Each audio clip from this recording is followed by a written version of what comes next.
Hello again. We're out and about, and we've come up to see Chris, and he's got a Sunbeam Stiletto, I think. We've got microphones, and this is the second time we've done it because one of them was switched off. Hello, Chris. Hello. Hello again, I should say. So this is your, is it a Sunbeam Stiletto? Yes, so this is my Sunbeam Stiletto. Right. Used to be my father's Sunbeam Stiletto. We did the restoration work together on it. I say restoration. It's repaint, recommission of all the running gear and stuff, and Just freshen it yeah, up. just a bit of a freshen up. It is actually a barn. It was originally a barn find. A typical locally. barn find, and Yeah. it wasn't too bad, was it? It was in quite good condition. No, When you got it. so this car has never been welded. Right. Never. That's good. For what year is it? So it's a 1971. To say it's that old and it's never been welded, it must have spent a lot of time inside. Yeah, my understanding was the story. It was the mid '80s. I think it was put in the barn. Right. After the male out. It was owned by an elderly couple, and the man, he used it to take the dogs down to the beach every day. Lovely. Yeah. And that was all it's done. It's got 23,000 miles on the clock.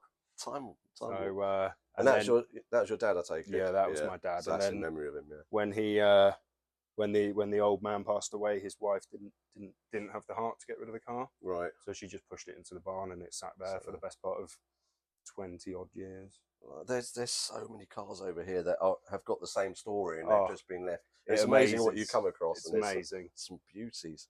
Well, tell me a bit about the engine, because I know it's not the same as a Hillman Imp, is it? No. So this has been refreshed. It is a standard engine. Right. So it's had like a rebuild. Yeah. So it's been taken apart, had new bearings and stuff put in it, but it's a factory. It's not been overboard. It's not been had any fancy work done on it. It's just been refreshed. Obviously after its long laid up period. Yeah. So this is my understanding. It's the sport engine. So I think it might have had some maybe different valves in the head, right, and was running these twin Stromberg carbs and a cam possibly. Maybe some different cam, but any idea what power it's got? About 60, maybe 50. I mean, that is absolutely nothing now, is it? But back in the day, in a car this weight, yeah, it must have been pretty formidable. And this is the radiator, isn't it?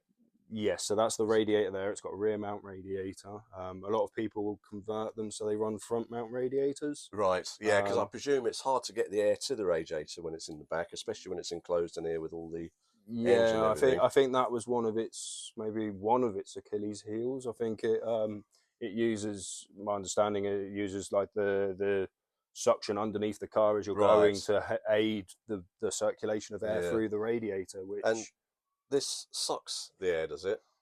So it comes that way. I think it sucks it and blows it out. Right. I believe, hence the louvers.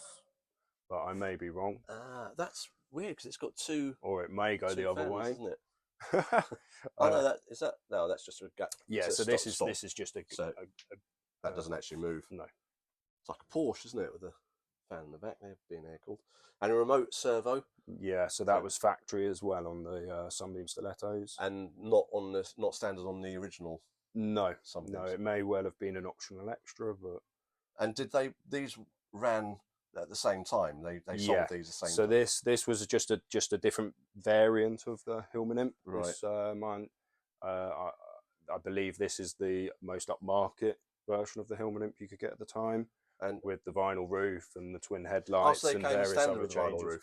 Yeah. So that's the original vinyl roof. And it's in such good condition, isn't it? To say it's 1971 to be the original one. And this is an oil cooler, is it? Yes, so that's the original oil cooler. Obviously, I think people will change them for a modern style one, but that's the original. Hours of straightening by my father, to make it all neat again. So make a comb and get it straight. And I presume that will be better than not having one. I don't know if the original ones. It came with that from factory. So, like I say, apart from the stainless exhaust, it's factory. Nice.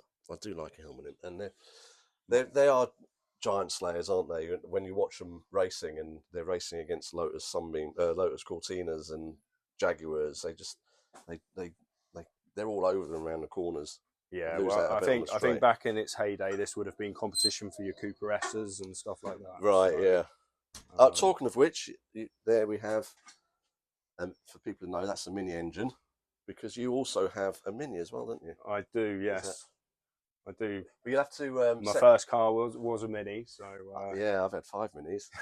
They are nice cars, but it's a bit of a conflict, isn't it? Because usually there's 2 clubs, the mini and the Hillman. You don't get people. yeah, with, no, you with don't really get both. much changeover between. I mean, like my dad's first car was a Sunbeam Stiletto, hence the story of getting this one. Right.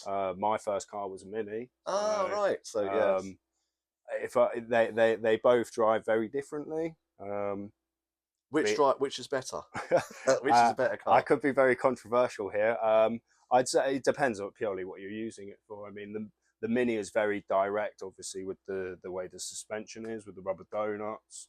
It can feel quite unforgiving on you, you know, quite bumpy and all that. Whereas this has more of a conventional suspension setup, so it rides a lot more smoother, but it is really dainty to drive. Yeah. They're totally different cars, aren't they? Rear-wheel drive, rear engine. Well, this is it. There's no weight on the front of this, so it's. And where one's good at one thing, it's probably this was another one's good at another thing. So I shouldn't have put you on the spot and say which one do you like, because you'll just upset 50% of the people watching. But yeah, let's have a look inside, because that's not the same dash, is it? No. So that is the original dash for the Sunbeam Stiletto. It's very nice. I do like it. And you've changed the seats and put a cage in it. And the previous owner used it for taking his dogs to the beach, so the fabric upholstery was not great. But it's more purposeful now, because you're doing the hill climb on this is going to be your first hill climb, isn't it, that you'll be doing in this? Yes, that's the plan. And it's going to be at our motoring festival, the Festival of Speed.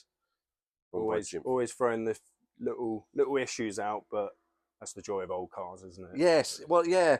If it was easy, it'd be boring, wouldn't it? You hear people with MGBs, and they decide to sell up and buy an MX-5, and they just don't use them because they don't go wrong. They just get bored. So this is the fuel tank in there, yeah, isn't so it? this is all original. There. You've got the fuel tank underneath, and then hidden below here, you've got your stuff for your brake pedals, etc. Oh, right. So yeah, this is all new to me. And well, it's not an imp, is it? That's the how you pop the bonnet open, and I'm letting all the secrets now. Everyone's going to be breaking into every single Sunbeam Stiletto. Don't leave it at the Festival of Speed overnight. But I like the 4 headlights. It looks quite grand. It looks like the old Capri, not the Ford Capri. Well, the early Ford Capri. So that was. I think there was only 2 models which came with that. Both of them being the sport versions of the Imp. Imp. So the Imp Sport came with the quad headlamps, and so did this Sunbeam Stiletto. Right, and it's great that it's quite different to the normal Imp. I mean, I like an Imp, and I can imagine if you were using it every day, the back window opening would have been quite practical as well for putting your shopping in and that for the other Imp. But this is definitely looks a bit more sportier, and with the fastback, and it does, because it seems to have a different angle at the back as well, doesn't it? It's not so. Yeah, it's a lower roof profile, right, than a Hillman Imp. So your normal Hillman Imp roll cage wouldn't fit. It'd be because the roof. I think it's about 2 inches taller. So there's major differences then to this and the other one if its whole roof's different. Mm-hmm.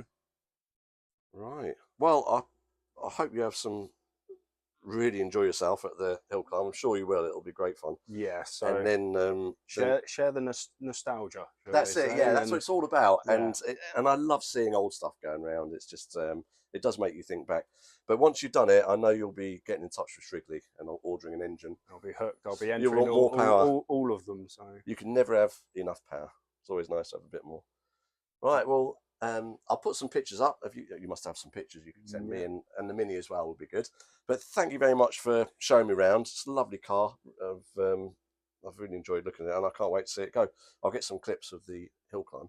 And yeah, if anyone else has got a car they want to show me, and we'll do an interview with them.